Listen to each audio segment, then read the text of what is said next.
नमस्कार, मैं ज्योति शर्मा और अभी हम मौजूद हैं आईसीआर के एपी शिंदे ऑडिटोरियम में, जहां पे आज industry problems academia solution conclave IPAS 2023 का आयोजन किया जा रहा है और ये इवेंट 2 दिन तक चलने वाला है। आज इस इवेंट का पहला दिन है, तो चलिए अंदर चलते हैं और देखते हैं कि इस इवेंट में क्या कुछ खास है।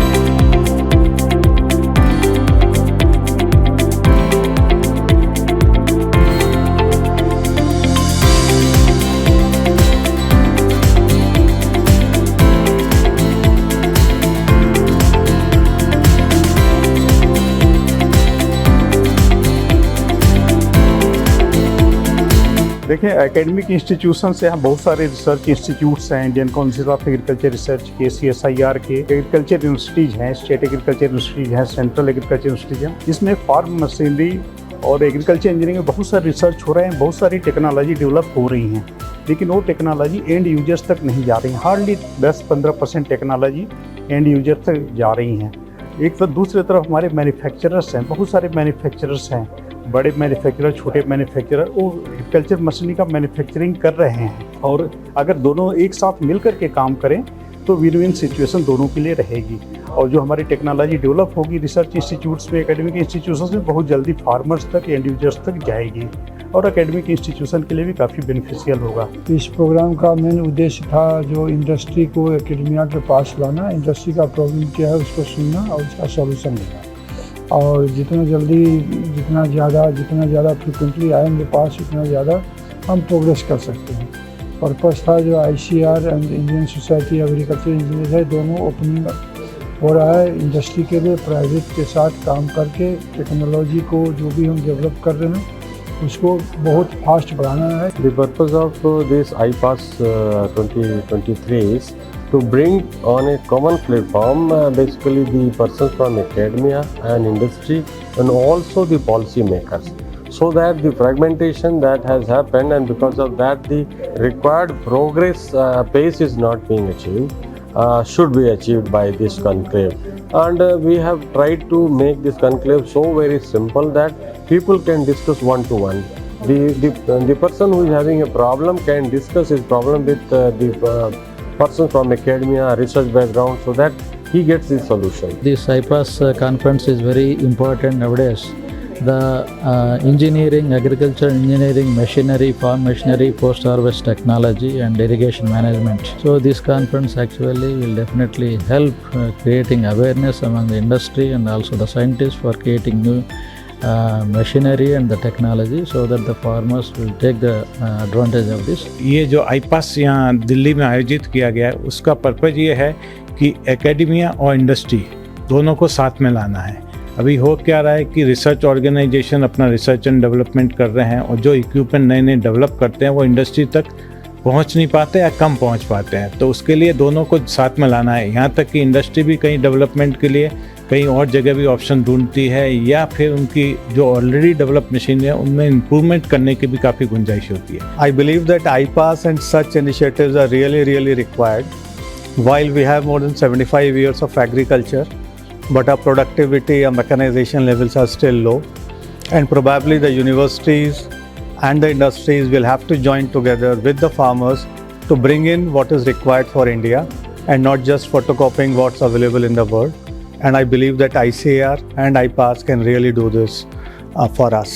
आज मैंने यहाँ पे एक सेशन को चेयर किया जो कि industry problems and academia solutions conclave है, जिसको हम लोग IPAS 2023 बोल रहे हैं। इसमें हम लोगों ने एक तो आज मिलेट्स के ऊपर काफ़ी फोकस किया। मैं समझता हूँ कि इसमें हम लोगों को इसके क्रॉप प्रोडक्शन से लेके इसके प्रोसेसिंग से होते हुए और कंजम्पशन तक का जो हम लोग का सफ़र है इस मिलेट्स को लेके, इसको हमें हर क्षेत्र में इम्प्रूवमेंट करने की ज़रूरत है। और उसके साथ साथ इसमें प्रोसेसिंग में इंजीनियर्स की बहुत बड़ी ज़रूरतें हैं कि जहाँ पे जो पैदावार होती है जो मिलेट्स हैं उनको किस तरह से साफ़ सफाई से उसको प्रोसेस किया जाए। सो मैं समझता हूँ कि इन सबको ध्यान में रखते हुए ये जो कॉन्फ्रेंस हो रही है ये काफ़ी कामयाब होगी।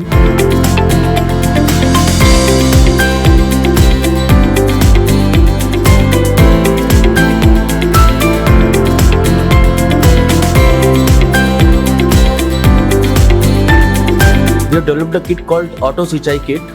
The best part of the kit is, today farmers are facing one biggest problem for automation. They wish to go for automation, but the cost is very high. So what we have done is we have done some R&D and some research work and reduced this cost to around 75,000 rupees, giving an option of going for 4 walls with a Wi-Fi dongle. So he need to have Wi-Fi connection on the field, and he can control his entire irrigation cycle from sitting at his home or anywhere in the world. In addition to that, we are giving a rain sensor on the controller so that in case there is rainfall, the system will not work and it will stop functioning, and there he can save the cost of electricity, plus there will be water saving also. So it is totally a one-in-one kit, and it is based on DIY concept where farmer he just need any local electrician, and he can just do the electricity connections, and system is done. जो हमारा कृषि राज है ये एक Taylor की तरह है, और इसमें अटैचमेंट लग के इसको एक छोटा ट्रैक्टर का रूप भी दिया जा सकता है। इसमें सब्सिडी वगैरह उपलब्ध है, और ये करीब 1,10,000 से शुरू होकर फिर इसके अटैचमेंट्स वगैरह लगा के बन जाता है। ये एक छोटा इलेक्ट्रिक ट्रैक्टर है, ये करीब 3 लाख और 4 लाख का है ये, लेकिन स्पेशल डिस्काउंट्स वगैरह हैं किसानों के लिए, तो वो हमें अप्रोच कर सकते हैं और इसको वो हमसे ले सकते हैं। At DTPL Enviro, we have been representing companies like Lycor, Brani Design, Zoglab, and we are here displaying all these products which you can see on the back side of us. So we are with Lycor, we are doing leaf area meters which are used in the agriculture field, plant canopy analyzers, light meters. We are also doing trace gas analyzers, and with Zoglab products we are representing like weather monitoring stations and greenhouse indoor temperature, humidity, photoactive synthesis radiation measurement systems. Along with that, with Brani Design, we are representing some wind speed, wind direction sensors, rain gauge sensors, and all of those sensors which are used in the agriculture field, which are beneficial. So we do cover more range into the monitoring equipment, which do measure the plant, leaf, overall trace gases which are emitted by the fields. हम लोग farmers जो है वो बियर irrigation system, micro irrigation system and automation पे काम करता है, और इससे जो है जो इरिगेशन का टाइम है वो हम उसको मिनिमाइज करते हैं और प्रॉपर इरिगेशन करते हैं, जिससे प्रोडक्टिविटी बढ़ती है। हम ग्रीन हाउस टेक्नोलॉजी में पिछले 40 साल से हैं, और नई टेक्नोलॉजी जो है वो हम एडवांस टेक्नोलॉजी अपने सिस्टम में ऐड करते रहते हैं। हमारे पास और नर्सरी से रिलेटेड सारे प्रोडक्ट्स हैं, ट्रेज हैं या मीडिया है, ये सभी चीज़ें जो फार्मर्स के लिए एडवांस एग्रीकल्चर के लिए बहुत ज़रूरी चीज़ें हैं और बहुत यूज़फुल हैं। हमारा ड्रोनिक बहुत ही ऑटोनोमस ड्रोन है, ये ऑटोनोमस फ्लाइंग करता है। इसका सबसे बड़ा फ़ायदा ये है कि ये मात्र 10 लीटर पानी में 1 एकड़ को स्प्रे कर सकता है, और ये मात्र 7 मिनट में 1 एकड़ कवर कर लेता है, जो कि एक नॉर्मल तरीके से 2.5 घंटे का काम है, और 120 से 150 लीटर पानी लगता है। हम लेज़र लैंड लेवलर सिस्टम्स बनाते हैं फार्मिंग के लिए, तो फार्मर्स जो लेज़र लैंड लेवलिंग करना चाहते हैं वो हमारा सिस्टम खरीद सकते हैं, और हम कंप्लीट मैन्युफैक्चरिंग करते हैं इंडिया में, तो ये पूरा मेड इन इंडिया सिस्टम है, आपको रिपेयरिंग और वो सारा इजी एक्सेस रहता है।